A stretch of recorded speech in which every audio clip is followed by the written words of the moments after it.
right, welcome to the Put the Word on It podcast show. Co-host Austin Lewis here. I'm co-host Pastor Knighton. And Austin, who we got a special guest today? Who we got with us? Edgar Butler Jr., the purpose coach, here with us today.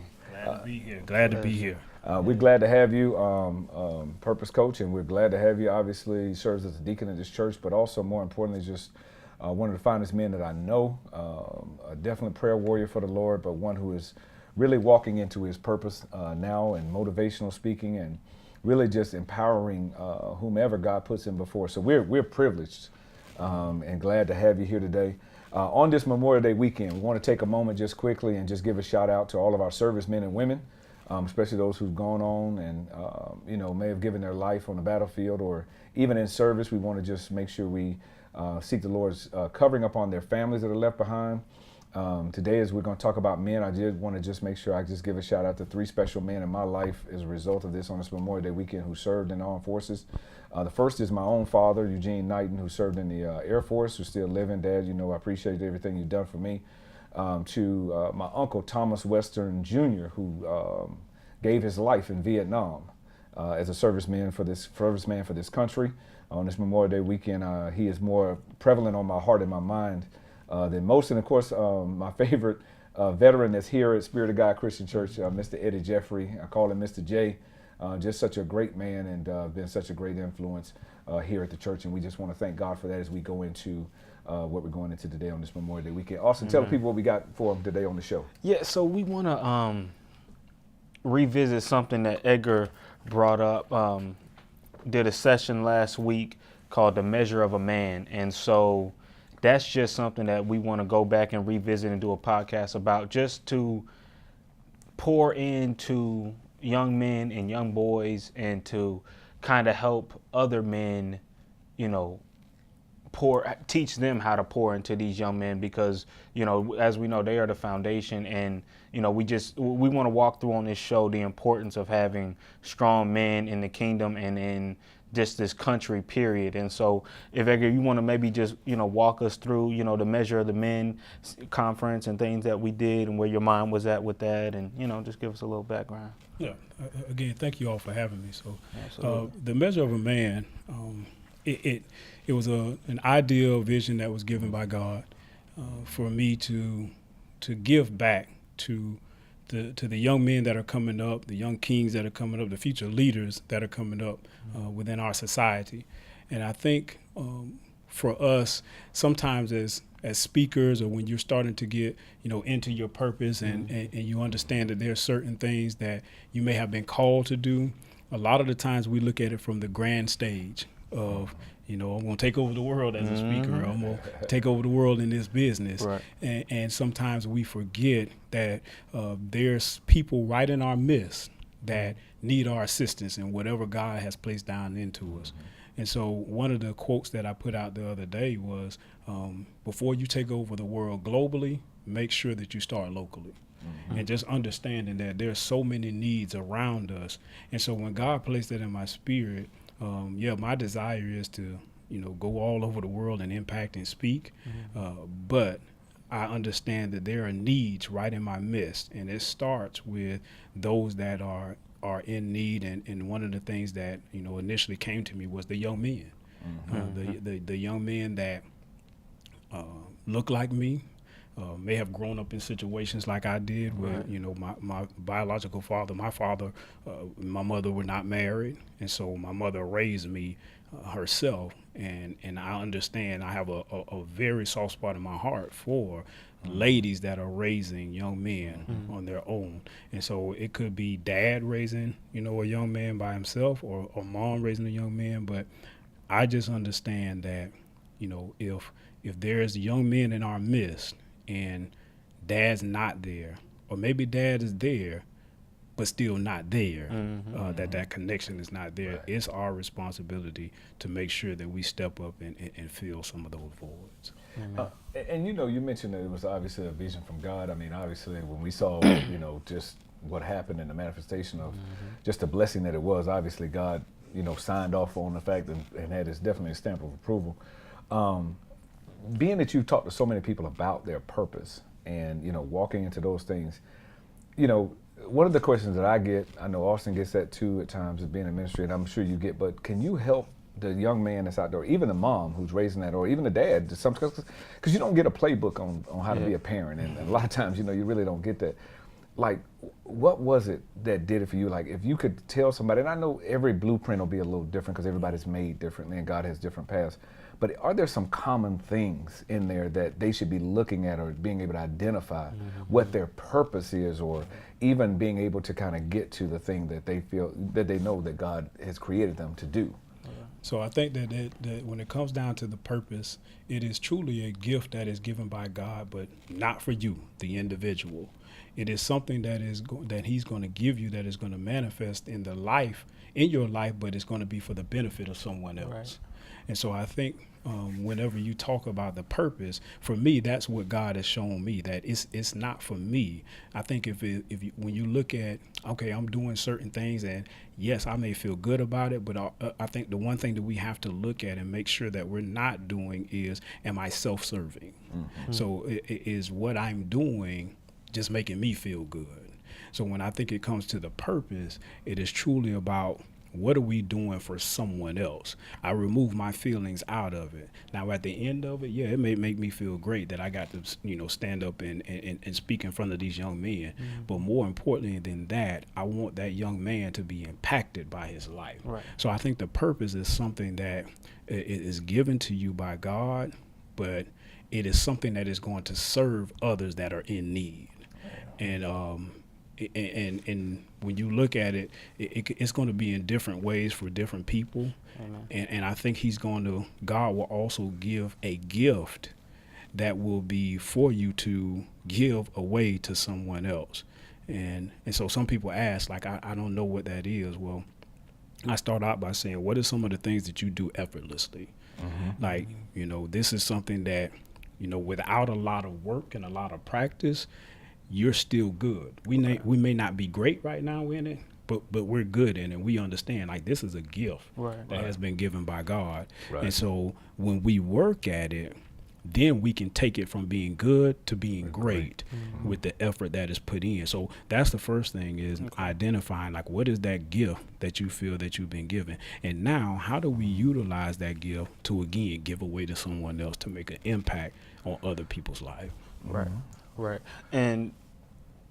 And can you maybe walk it, like, to, because I've often seen that there's people that have, dreams, and things like, this is my dream, this is something that I've always wanted to do, I always saw myself doing that, but it's not necessarily in line with God's word, but that's what they've always dreamed of doing. And so they may think that's their purpose, but they're not using it for God's will.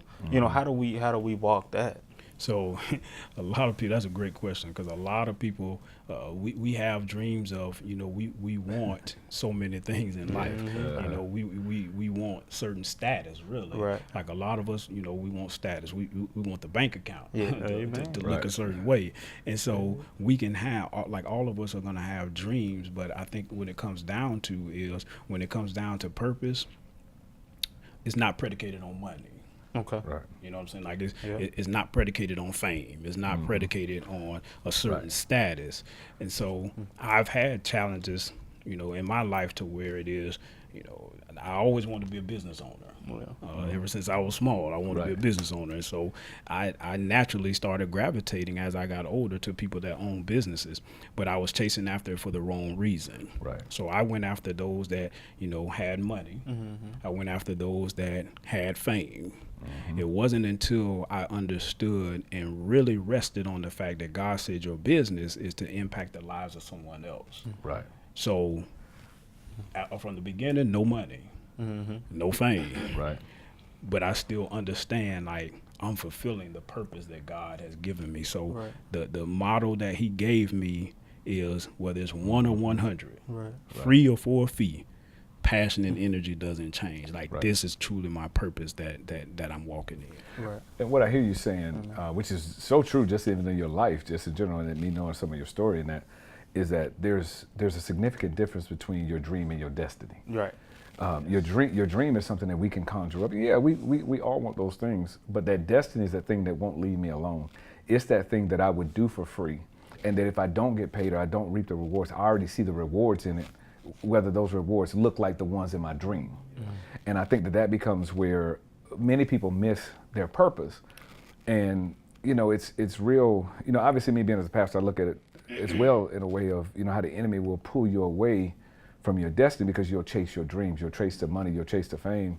But truthfully, if we look at the way God lays it out, in your divine destiny, when you're doing that thing, you'll do it for free, but God has a way of still even granting you many of the desires of your heart in the process of it. Right.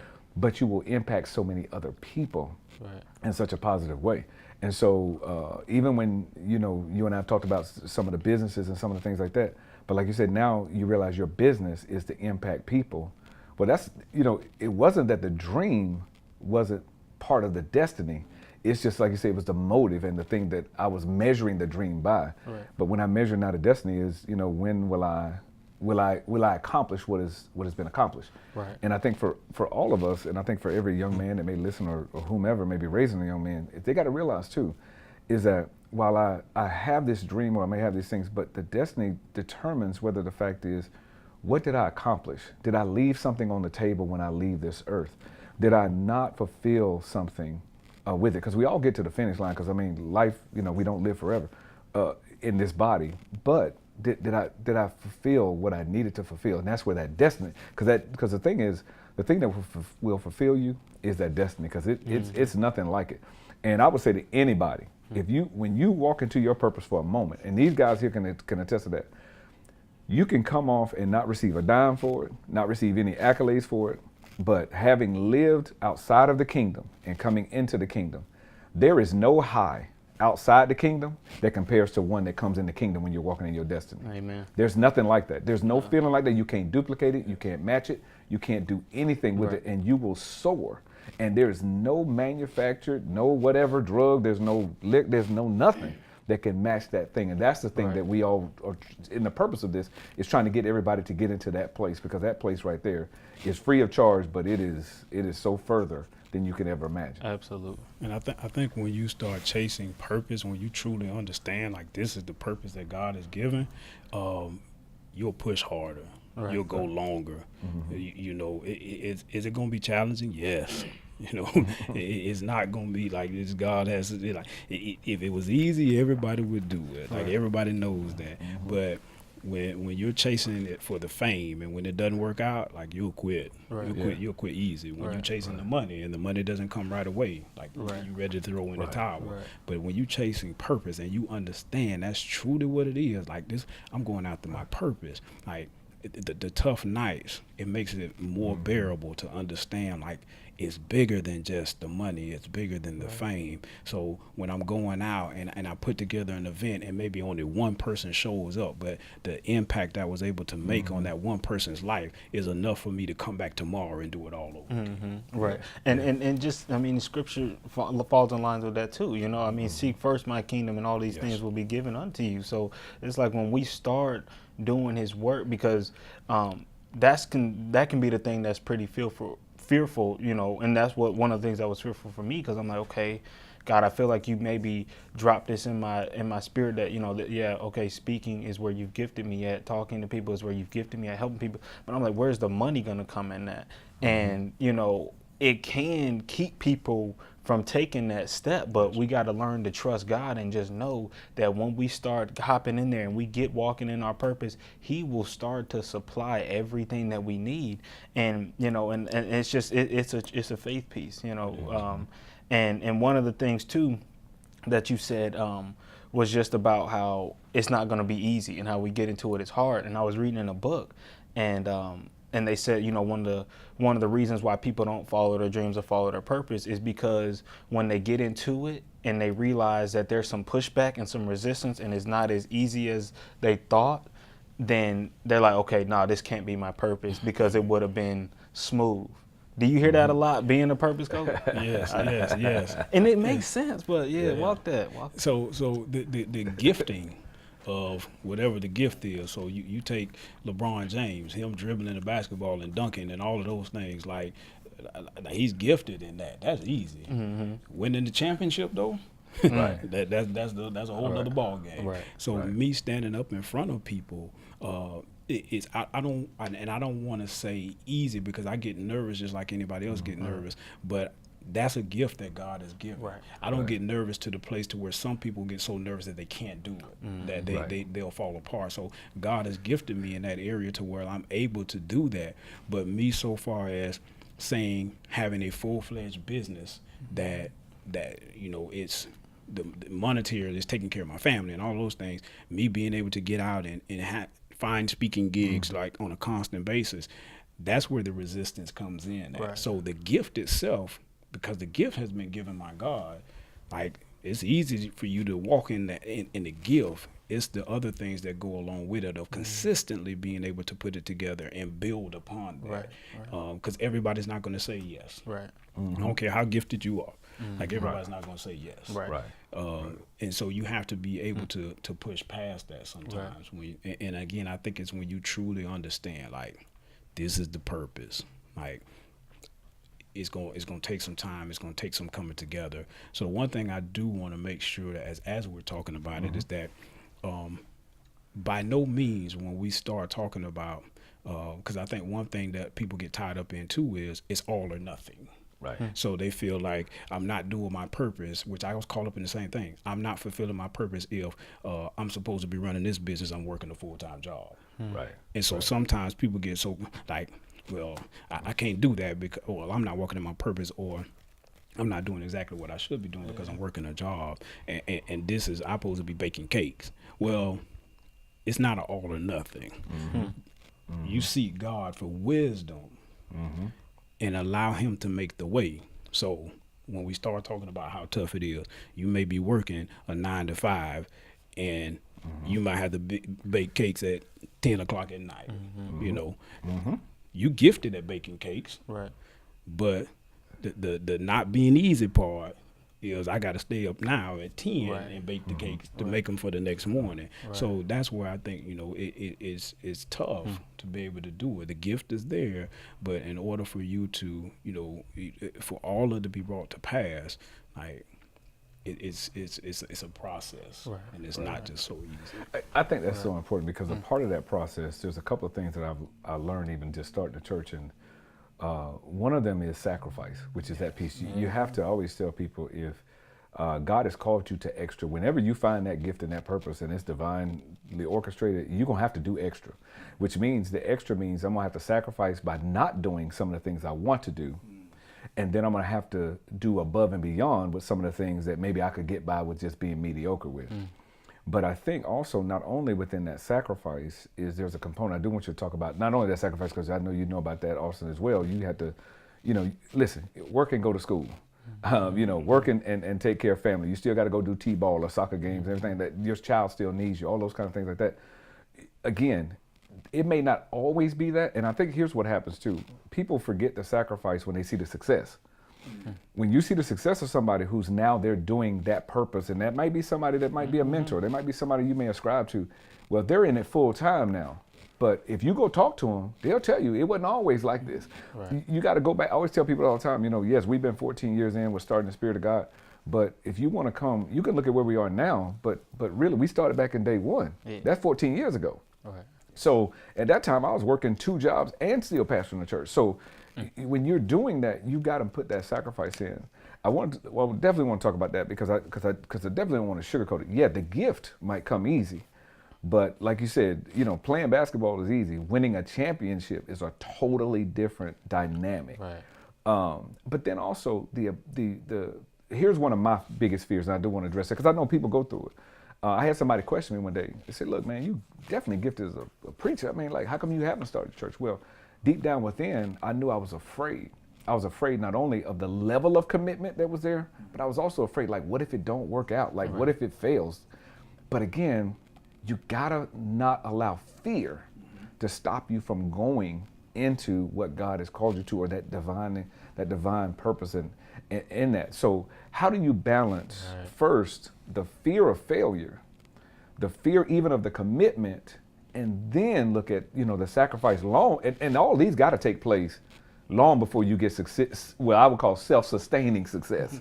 Because, you know, you may get some glimpses along the way of success and you say, okay, well, and that's the Lord, you're just kind of telling you, hey, you're doing all right. But how do you handle those things where you're afraid to fail? You're afraid of because you can look at the commitment and say, hey, this going to take a lot. Yeah. It's going to take a lot. Yeah. And matter of fact, if I can just give one example, when Shaq left Kobe, one of the things Kobe said, he said, I would hear the chirping about people saying, well, if I had Shaq, I'd have 3 titles too. He said, and I knew within me that there was something within me that had to take. He said, but I had to ask myself, do you really want that kind of challenge? Do you really want that kind of challenge? Because again, he was certainly gifted from day one. He certainly did have Shaquille O'Neal with him. But to go now and try to win and if you look at it, it took him a while. It took a lot of sacrifices. It took extra jumpers. It took extra conditioning. It took getting extra pieces. It took extra coaching. It took all of those things to get there. But he did get there. But he had to ask himself in the beginning, do I want that kind of challenge? And that's that fear of commitment. Because I knew once we started this church, that's all day, every day now. Right. And are you saying that for the rest of your life? Because you don't get an off switch on your destiny. You don't get no off switch on that. So how do you handle that fear of failure, that fear of that long-term commitment? And then we can talk a little bit about that sacrifice. So it's the if you want more, you have to give more. Amen. You know what I'm saying? Like in the word it says, to whom much is given, much is required. Right. And we truly have to sit back and really like not say it in a cliche way, you know what I'm saying, but truly understand that like you want more, you're gonna have to give more. So some people are okay with giving a level of sacrifice. I'll leave this job for another job, but I know that other job is there. But you still had to leave, and you don't know the environment of this other job. Right. So, but because you know what it looks like, you're willing for that. You're willing to take that amount of sacrifice, but you're only going to get that amount of success. Yeah. I think it's when you are willing to say, I'm willing to do what it takes. That's when you will take the limits off of the amount of success that you will have when you're willing to say, like, and again, not to say that you like, I don't believe like if you have a family, I don't believe your family should suffer for your sacrifice. Right. That's your dream. That's your desire. So I don't feel like you should take them through that. Yeah, they're gonna be there with you, but I don't think you should put all the burden on them sacrificing. You're okay with certain things. You might be okay with eating beans out of a can, but like my baby shouldn't have to, you know what I'm saying, have to deal with that. Like I don't need to put that on her. But I think when you get to a place to where like you may have to make some calculated moves, but when you get to a place to where you're willing to say like, I want to get to this level and I'm willing to do what it takes. That's when you take the limits off of the success that you can have. And then the other thing I think that you definitely have to look at is not by my will. Right. Like it's not by my might. Right. Because if when I'm looking at it in that way, yes, I'm only going to be able to go so far. Amen. But when we take the limits off and say I'm willing to do whatever it takes in your will, and then when we truly are walking in God's will and say, God, I know, like I know this is what you told me, and I'm believing and trusting in you that it's gonna bring it that you're gonna bring it to pass. Now, when it don't happen right away, we can't sit back and say, well, God, you didn't do it. Right. And so now I'm throwing in the towel. We have to truly be able to go for the long term. So I'm willing to do whatever it takes, but I'm willing to do it within His will. And I think that's how we get past maybe some of that fear and things that we have. And the more we talk about this, the more I'm seeing like just how vital your relationship with God is when you begin this piece. You know what I'm saying? Because you have to know that, you know, when we did the men's retreat podcast, Ed said something about like, you know, starting that business and, you know, running it off of godly principles. He was like saying basically, you know, that foundation with God needs to already be in place before you know. And so I'm seeing this as we talk about purpose, like it's hitting me so much. Like when you have to have that relationship with Him, because like you always say, you know, that's going to be the only thing that you'll have to cling to. And so when it gets like, first of all, you have to know that you have to be in that relationship with him to know, okay, the purpose did come from him. Right. You know, and so now I can look at his word and I can see, okay, where he countless times tells people, be not afraid, for I'm with you. You know, and now I can apply that to myself. So even though it's looking bad, you know, even though the situation is rough right now, and I can't do it under my own might, but with him I can. That's where that relationship piece comes. Because one thing that I've realized, like, the mountains don't move, you know, the situations don't necessarily change. When Jesus, you know, brought the fish and the bread, it was still the same amount of people, and it was the same situation. What changed was Jesus was put into the equation. You know what I'm saying? And so that's where the peace comes, and then just understanding like we can't do it on our own, basically. Right. You know, we just can't. Can I just piggyback on that? Because what you just said actually goes right with something that Purpose Coach just said earlier, which is, if you think about that account where the little boy had, you know, his little lunch, basically. Basically all he had was a fish sandwich. But the difference was, Jesus said, how do people sit down? Now, again, to your thing, it's not about you, it's about somebody else. Right. He packed a lunch that was for him, but when Jesus came into the equation, it became a lunch for everybody. And so when Jesus came into the equation, what he did was he took a fish sandwich and he fed the multitude, and they picked up leftovers. Right. But he came prepared. He still came prepared to do his part. But once Jesus came into the equation, the bigger picture immediately came into play. Right. And it was more than just about feeding him for lunch. It was about feeding the multitude for lunch. And that's where that piece comes into play, where my purpose, see, he didn't even recognize his purpose until Jesus came into play. So he came in, Jesus comes in and says, well, okay, I need what I've already given you, really. The fact that he was willing to offer that up, now it impacted more than just him. To your point earlier, it was for everybody. Right. But in God's divine plan, it was always for everybody. Right. It's just that he had to be prepared. He had to do his part, and then when God got involved, he had to be willing to sacrifice his piece for everybody else. And that's where that sacrifice, I've learned, is when you start your own business, whatever it may be, that sacrifice is going to impact everybody else. But I do love the fact that you're right. My family should not have to take steps back and suffer because of my dream or my destiny. But when it's my God-given destiny, God has a way of providing to make sure that they don't take the step back, but that they can appreciate the journey as well, and they can enjoy the blessings of it. All right, one of the questions I had for the Purpose Coach, Edgar Butler Jr., was, as you talked about the measure of man, I know that God gave you that vision. Like I said, we saw great manifestation with our young men our first time around. I mean, just awesome. As our young people especially, they look for these role models and things like that. We know that obviously as Christian men, Jesus is the standard. Yes. He's the standard, period. But in real life every day, as we kind of look at, as in our pursuit of the standard, young people who may not necessarily have been introduced to Jesus, may not grow up in the church, might have a wayward kind of relationship. They look at a lot of people that they see. They look at entertainers, they look at athletes, they look at sometimes your drug dealers. They look at maybe some business owners who may not necessarily always be on the up and up. They might be here and there.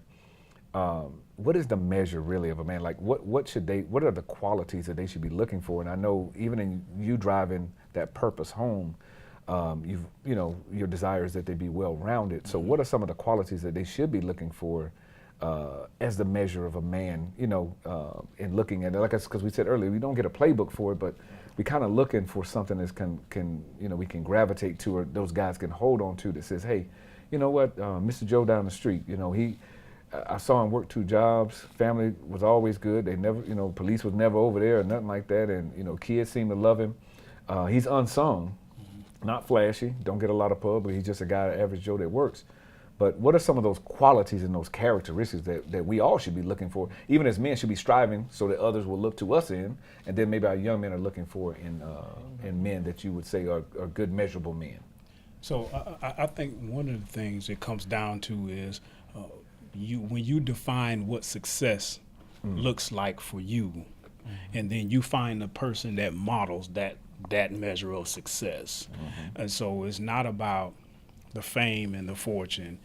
The other thing that I think of is, to me, there's some characteristics of a true measure of a man, and it's displayed through hardened character that comes through trials and tribulations. Right. And the reason why I say that is because in this society that we live in now, everything is glitz and glamour. Everything is perfect. The perfect picture on Instagram, you know, the perfect house, the perfect shot, and all of those things. But we don't get to see that flip side. Right. And so to me, it's on that flip side of what do you do when the business that you started, now all the money is gone. How do you react? What do you do when you and your wife are having some differences? Do you still put the perfect picture up, knowing that that's truly not it? So how are you handling yourselves in those situations? It's okay that y'all are walking and holding hands right now, but when you get upset, are y'all still walking and holding hands? And will it be that way next week? And will you be holding hands the week after that? How are you reconciling? So to me, that's one of the things that I look at. When you start talking about the measure of a man, it is not perfect situations, but it is the heart and character that's displayed through trials and tribulations. And so I look at my own life and say, when we talk about well-roundedness, so I'm married.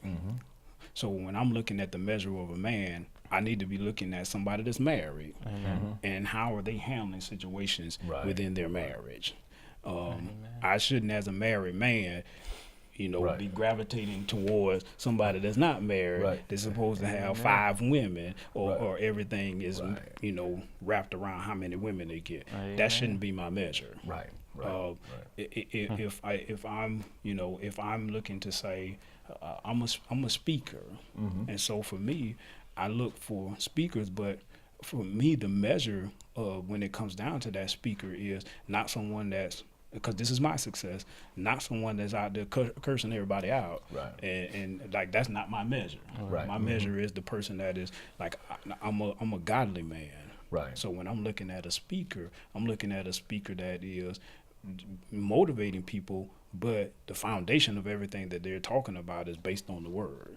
So I think, for one, you have to look at what does your success look like, and then for 2, understand that we don't just need to see the perfect scenarios. I want to see you again. What's the heart and character that you display in those trials and tribulations times? And when you look at it in that way, I understand Mr. Joe down the street is what you may call the average Joe, but he's showing me like the true measure. He's getting up, going to work every day. He's not telling me life is perfect, but when I talk to him and he say, yes, this is how you handle a situation when you and your wife may not be getting along. I've been in my marriage for 20 years, and this is how we got through some of those challenges. I've been on the job, working at this job for X amount of years, and it has not been perfect. I may have been treated certain ways. I may have been passed up over things, but this is how I got through it. Now I'm able to see the heart and character that he's displayed through trials and tribulations. And so I'm starting to look at that and saying, okay, that's what I'm measuring. And then at the end of the day, again, as a Christian man, I need to be measuring based on somebody that's walking in that same principle. I had 2 questions. Go ahead. Okay, so so about men and having that strong character through trials and tribulations. Now, because that's one of the things that we're taught as men growing up. You got to be strong. We told not to be crying, or or that's you, or you a sissy for doing that and stuff like that. So how do we teach young men, one, that it's okay to be vulnerable and real, not to just hold on to those strong emotions, and then 2, though, when trials and tribulations come, as a man, does it necessarily mean that my strength means that I just don't show any emotions? Because for me, and I realized I kind of got messed up when my dog died. Okay, so family was distraught, and for me, I'm looking at so I'm like, okay, this is my time to be an example for my family, for my brother, for my mom, even for my father, and even to my girlfriend.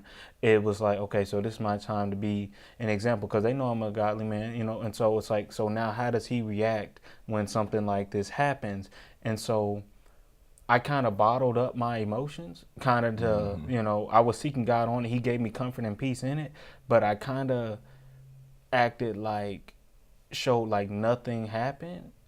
because I was thinking in my mind that was the right thing to do, because I'm like, okay, I'm a Christian man, and they're saying, okay, well, things happen. Why is he not shaking? Is that okay? Or I don't feel like it was fake, but is that okay? Or do we need to show more vulnerability? And then I have one more question after that, but can we answer that? Yeah, for me it is. I want to see the real you. Okay. Right. Like that. I don't want to see. I don't want to see a show. I don't want you to feel like you can't be you. Okay. In front of me. Like, I want to see the true you, and that's when I think when we start talking about the heart and the character, like your heart. If it is hurting, like if there's certain things that are bothering you, or there's certain things that make you feel a certain way, display what's on your heart. Okay. Right. And I think that's when you start talking about, again, the heart and the character, the nature of a person. So one of the things I think about is Warwick Dunn, and I mean, when I started looking at his story and saying that this was a young man that, great on the football field, and had, made a commitment to go to Florida State, and had, I think it was 4 or 5 other siblings. Mom gets killed in the line of duty. He could have easily shut down and said, Mom's not there. Like, I'm only an 18-year-old man. 18-year-old young man, some would even consider to be a boy, because again, I think, some people try to define themselves as a man. You're a man by age, but you ain't showing it by action. That's a whole different thing. So he's a young man at the age of 18, but he proved himself to be a man, because he said, instead of letting my siblings get split up, I'm going to take the money and go buy a home to keep my family together. That's hard, and that's character. It didn't say that he didn't shed a tear when his mom passed away. I'm pretty sure he did. Right. Like that's hard, and that's character. He even, when Florida State came, it could have been easy for him to say, "Look, man, I got a responsibility here to take care of my kids." But he said, "I'm going to honor the commitment I made to you, because that's what my mother would have wanted." That's hard, and that's character. Like, so for me, when I'm looking at the measure, by stature, this cat 5'6", 5'7", 185 pounds, but got heart and character that puts him way above a 6'5" man that weighs 250. Heart and character. So when I'm talking about the measure, again, going back to the heart and character, and that's something that you can't measure with a tape measure. Right. That's seen through trials and tribulations. Okay. So when you talk about it, and like, I want to see the real you. And if you're feeling at a place to where you want to shed some tears, I don't see nowhere in the Bible where God told us that we can't cry. Right. Like, you know what I'm saying? Yeah. Right. So that's a human emotion Right. that He's given us. So I want to see you. Okay. And I think that's when I look at, again, the heart and the character of a person. Okay. Right. And I would say that too. I think the genuineness of you as a man, actually, it makes you more complete. We all understand, everybody knows you're human. And so, now granted, everybody deals with things differently. Right. But I think what Edgar's saying is that, just deal with it genuinely and authentically. If genuine and authentically your response is to cry, your response may be to weep, your response may be to mourn and just not say anything. Whatever that genuine piece is, that's what it is. Granted, I understand, when you have others around, sometimes you want to be there for them. There's nothing wrong with that. That's genuine too. But again, sometimes you got to share with them what's going on with you, even in your own genuine way, because of the fact that they need that piece too to help them as a part of their grief process. And so I think our strength comes in, and oftentimes, adversity, it doesn't always develop character, but it certainly reveals it. And so, don't get me wrong, character can be developed as a result of adversity, but it's going to reveal what's already there. And so a lot of times just that authentic revelation to people shows them your vulnerability. It may show them your character and your strength, your ability to continue to move forward, but deal with it as a human being, understanding that you're human. And I think a lot of times that's what we as men, again, especially me being the older of everybody on here, definitely old school men were definitely that way. I mean, I grew up around a generation that you just didn't show nothing. That just meant you were weak. But the truth of the matter is, within that biblical text, Jesus wept, and he was the strongest one who ever lived. Amen. You know what I'm saying? So no doubt about that. He wept to bring Lazarus back, because it was an even greater thing. I've got to bring one who is already can enter into paradise. I got to bring him back into this sinful world to continue to live. So even on a much deeper level, he understood the pain by which he was going to even have to inflict upon Lazarus to bring him back into this sinful world. But it was good to Edgar's point earlier. It wasn't for him, it was for everybody. Right. But he still wept. And the fact that he wept and he's the standard means it's okay for me to weep and understand. It doesn't make me weak. It actually, and that it just makes me authentically strong. And so, yeah. Now, how do we show that strength as men, or how do we teach young men to be able to just show that strength, you know, in their actions, as opposed to showing it, you know, violently or being angry or, you know, abusing their power, you know, because I think that the idea that we have of what a strong man looks like is that, you know, I don't cry, I don't show any emotions, you know, I power over people. How do we show them, or what do we tell, what is godly strength look like in a man? Because the world has told us, you know, a million different definitions of what a strong man looks like, most of which is based off of physical characteristics. What do we teach young men about that, or how that looks? Well, I think some of when we start talking about lording over people and dominating people, one thing that we're missing in that is that doesn't show humility. And it doesn't show humbleness. And so I think that's where we have to, you know, show our young men, you don't have to be the loudest one in the room, you know, for people to look at you as a leader. You know what I'm saying? And so it's being able to be confidently humble in a situation. I tell people, like, I'll easily go into a room. I can be in there with fifth graders and say, I'm probably not the smartest one in the room. You know, and I'm okay with that because I want to be observant. So being able to be humble, and I don't think that you can be humble and be brash. Like I don't know. I could be wrong, but I don't know if you know you can be humble, but then be brash. I think that's counterintuitive. So I think when we start looking at that, and you know, the flash and the gaudiness, and I got more than you, or this, that, and the other, I'm like, where's the humility in that? And one thing that I find very funny is when we have money, we trying to prove that we have money to people that may not have money. And so what could they do for you? Why are you trying to impress? I mean, not saying it's a bad, like not downplaying them, but I'm saying like when we do that, like we want to show that I got more money than you. But what does that matter then if you have more money than them? Like you showing me that you have more money than me, what does that matter? Why should that matter to you? And so I you know, like we was in class one time, and I said I was talking to the teens, and I said, you know, show me multiple pictures of Jeff Bezos, like just walking around showing he had money. And they was like, who is that? I say, I find that funny that the richest man right now on the United States, y'all don't know who he is, because y'all don't really see pictures of him, and you don't, you know, but you'll know who some of the people that don't have as much money as him, because the flash and the flair. So, and I mean that's you know, him, his character, but I think you find many of them.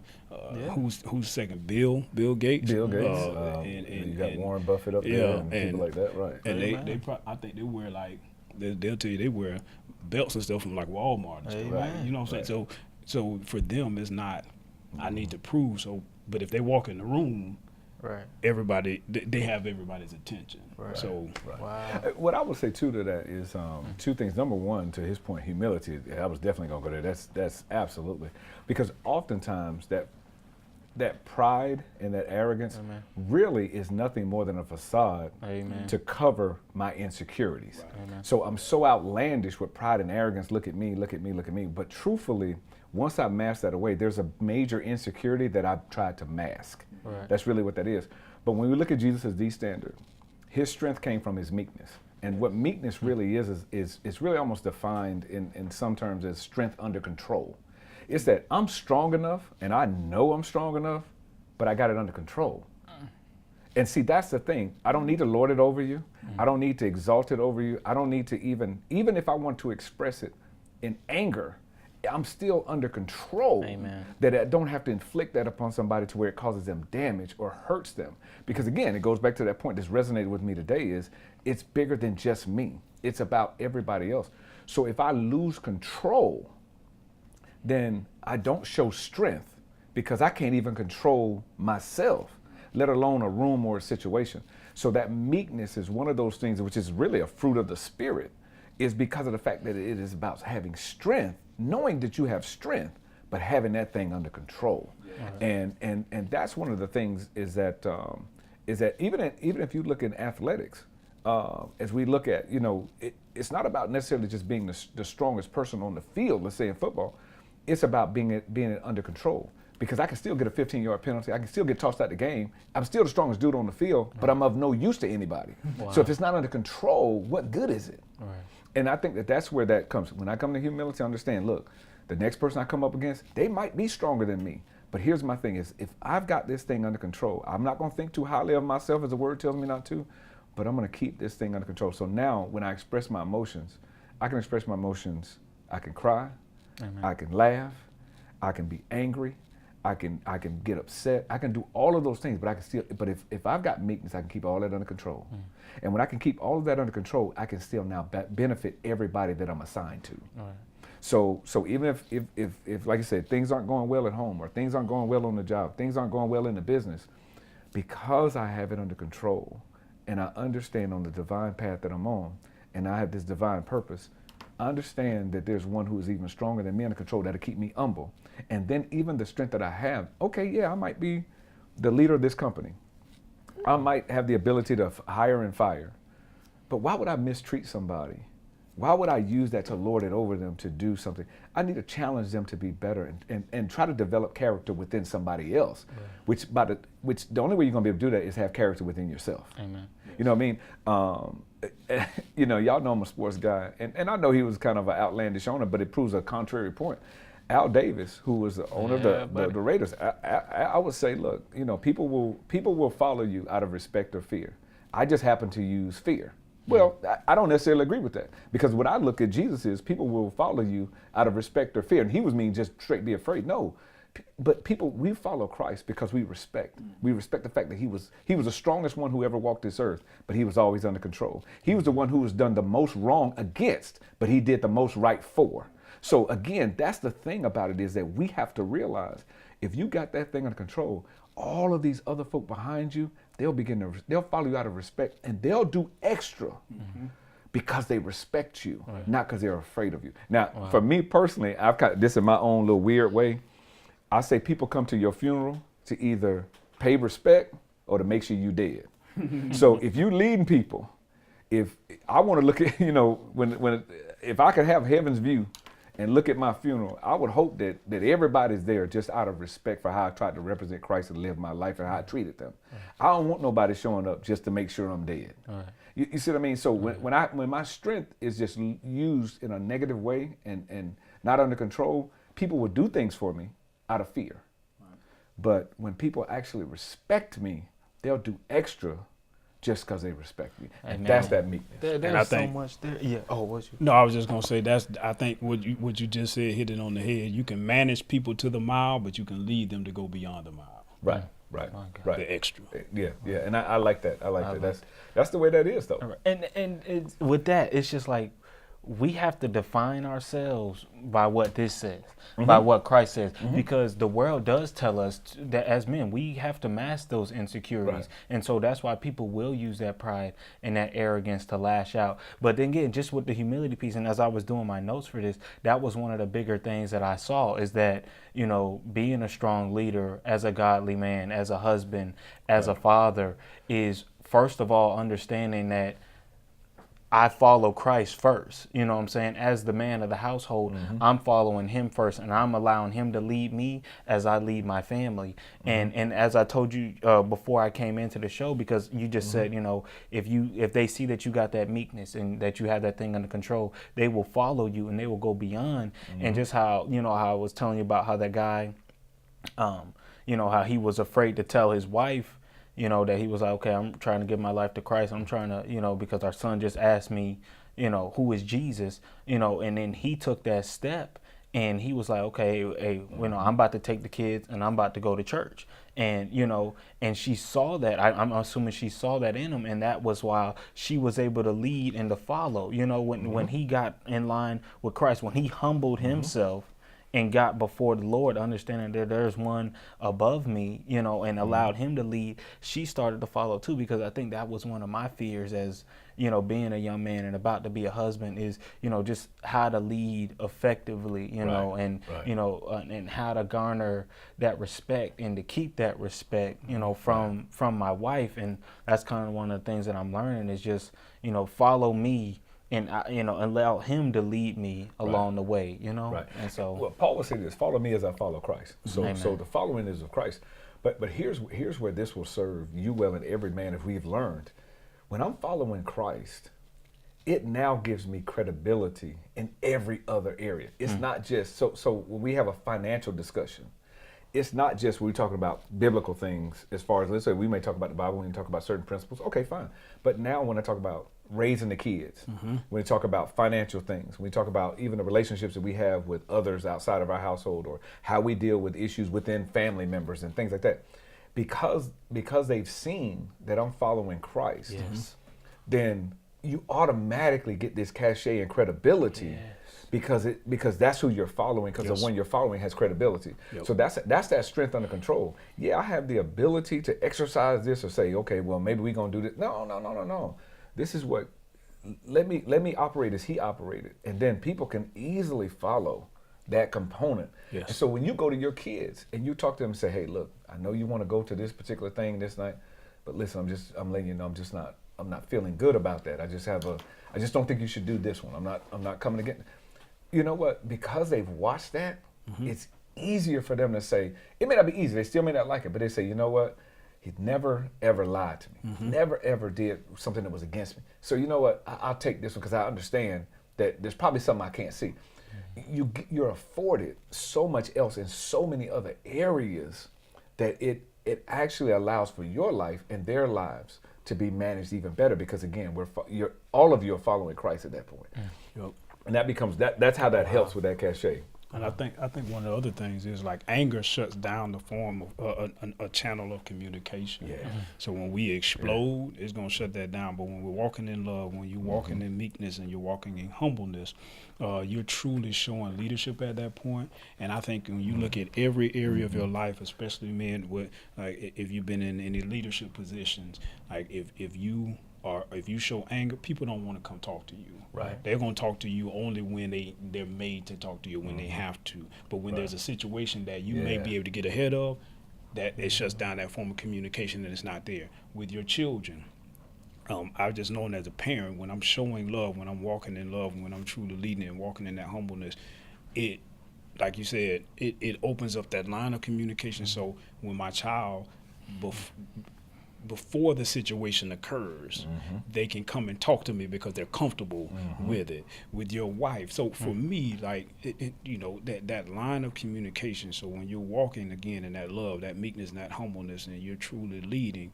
and you're not trying to lord over them and do it out of anger, that line of communication is still open and is there, to where when things are not going so right, the spouse is comfortable enough to come and let's have a conversation about it. So for me, in every area of my life, because I've been in a leadership position before when I was new to management, and I made mistakes, and I would try to shut things down based on my authority and the position that I held.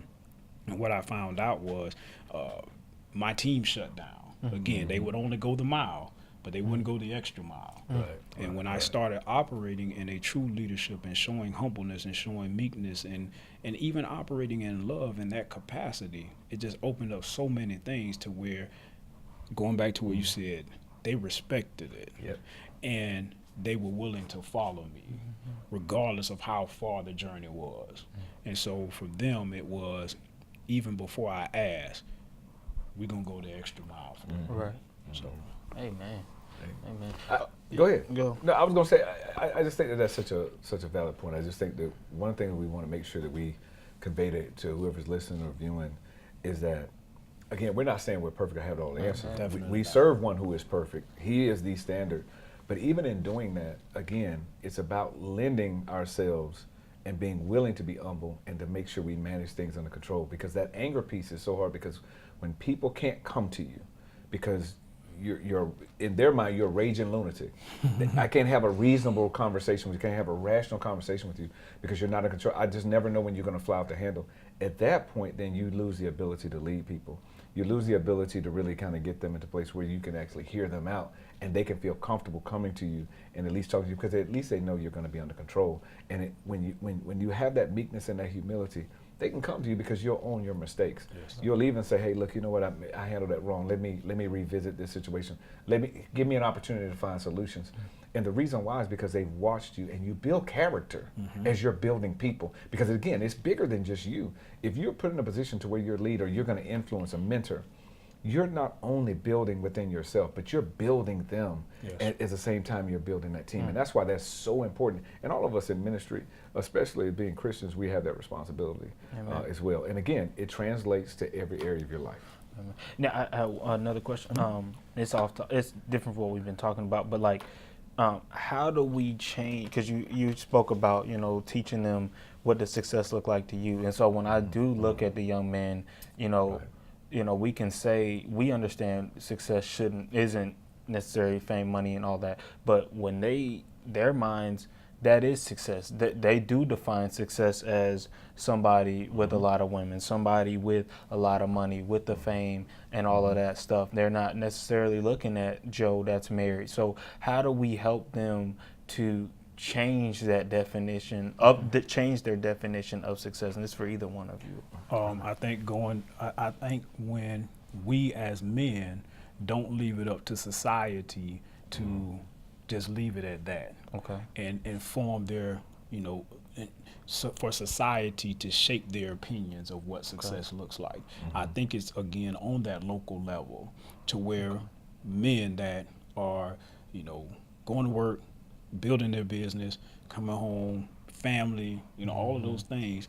And when we take the time out to say, I'm going outside of my household because I want to impact the community and I want to make this world a better place. I want to make this world the best that it can be. And I think when we start actually looking, again, outside of our own self, because it's so easy to get wrapped up in it. Man, I work a 9 to 5. Then I got to come home and I got to do this for the wife and I got to do this for the kids. And yeah, again, no struggle, no sacrifice, only a certain level of success. But when you start looking outside of that and saying, I'm going to take on more and I'm going to do more, that there's kids that I understand that if I don't go and show them what success looks like right in front of them, dad may not be there. Exactly. Uncle, brother may not be there. So who's left to help them understand what it looks like? Right. So when I can come in and say, I know that I've known people that worked at some may say a regular job. They work in the warehouse, Publix warehouse, and they retired as millionaires. Like, I bought a rental property from a man that worked as an electrician, and this man got several houses. So but he right in my midst. Right. For the young kids, you see X, Y, and Z on the TV, but when you're going through it, you can't pick up the phone and call me. That's right. But you can pick up the phone and call me. Like, I'm here for you. Right. And then the other thing that I think right now, God is allowing us to see some of this. It's being exposed. So you have some celebrities that is in the public spotlight now, that life it's not all perfect. Right. And they're going through challenges. Right. And it's right in the public eye to where people are now sitting back saying, and some even the younger kids like, I didn't know that was going on. Right. There's I know right now for the ladies, there's so many ladies that want to alter their body and want to do certain things. Well, there's a singer right now that just went through a whole bunch of surgery, like almost lost her life over this stuff. And so now some of this is being exposed.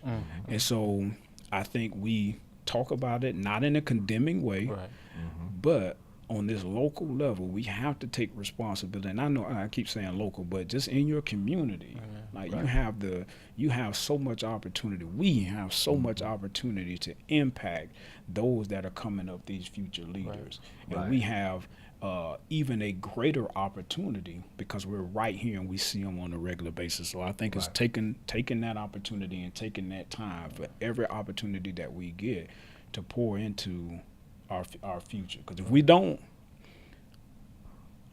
you know what I'm saying, we can't sit there and blame anybody else. Like it's on us. And as you say that, and just as I was telling you this week about the situation at work, single mom, 2 boys, and really kind of struggling with how to raise them up. The dad is not very involved in the life. He really just wants them to excel at sports, and so the son, is out there. He's playing baseball. She told me about, at the game, he dropped the ball, and and the dad was there, and like he was just distraught, like crying uncontrollably because he felt bad because he's now disappointed dad. But she's like, it's breaking her heart because he's like, but baby, you failing in class, but you don't care. And it's because, he's trying to please dad, and all dad cares about is the sports. And so she's not caring here. And so she's just, just asking me, or just trying to figure out, like, how do I, as a single mom, how do I help him? What do I do in this situation? And, my heart just went out to her because it was just like, man, I would love to do so much, you know what I'm saying? But it's like just among other things, but it's like, distance, it's an hour away. But and then it's like, okay, is that really what I need? I'm not his father. And as we talked about, if you're gonna do that, you gotta really commit, and I don't know if I'm necessarily in a position like that. And it's just like, man, it's just like the need is there, but it's like, where are the men that's, like you said, that's trying to be that example, that's, in that environment, in that area? So 2 questions, like, why don't we see, as we speak about Spirit of God Christian Church, how men heavy we are, and but why we don't see that at other churches? That's one question. And then like 2, like what are we saying to this single mom in this type of situation? Or and to that child, who's in that situation. So either one. Well, I go back to Edgar's point earlier, which was definition. I think in that situation with the single mom is the priorities and the definitions are out of whack. I think the dad has defined success as sports only, whereas the truth of the matter is the definition is defined in what is your divine purpose. What are some of the things that you're going to need to fulfill that? And education is going to be one of them. You don't need baseball to fulfill that because that would already be answered already. Because we've all seen sports where somebody who has it. I mean, it's evident even at the littlest of levels. So I think we do have to define what success looks like. And I think even in that situation it has to be defined. And then once it's defined, then we have to prioritize how do we go about it. In those situations, I think one of the reasons, and I'll definitely let Edgar do that. One of the things I had an older man say one time. I was actually working a part-time job in Orlando Fashion Square Mall. I was just working at a store, and this guy walked in, and something was really expensive. He was like, "So what you get with that?" And it stuck with me because, a lot of times you got to ask yourself the question with these young folks, like, "So what you get with that?" Like, so what did you get all the money? Like, what you get with that?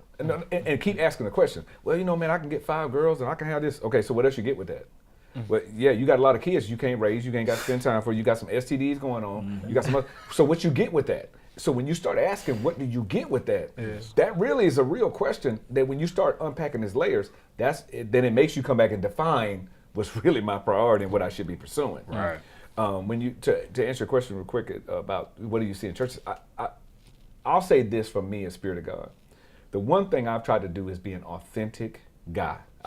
The guys that these guys see at Spirit of God Christian Church, and their pastor is a real dude. Amen. Again, man, I'm a sports guy. I'm a real dude. I like cars. I like all the things like that. But I've just always tried to be an authentic guy because here's the one thing I did learn early on as a pastor, and even when I was preaching and wasn't pastoring, the men that did come to church, there was always a good percentage of them. They came because they wanted to know why their wives was coming, why their girls were coming. And so if the pastor was after them, hitting on them, doing whatever, or if the pastor was after something other than what was righteousness, then they automatically shut down.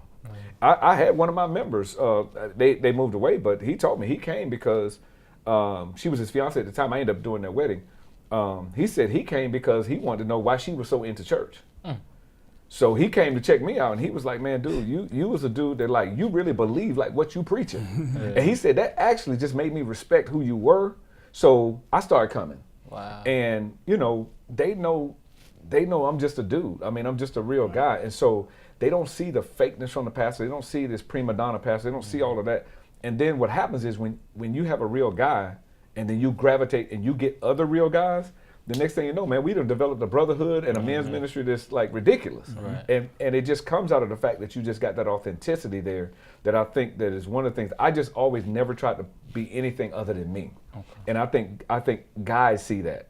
And when they see that, they're comfortable because I've stood up in the pulpit many a day, talked about, hey, look, man, you know, women out there, I've had my struggles. I got my wife still here, but I'm just saying, I mean, like when you start talking about stuff like that, that's real with guys, and they're like, oh man, you know, I kind of live in that place too.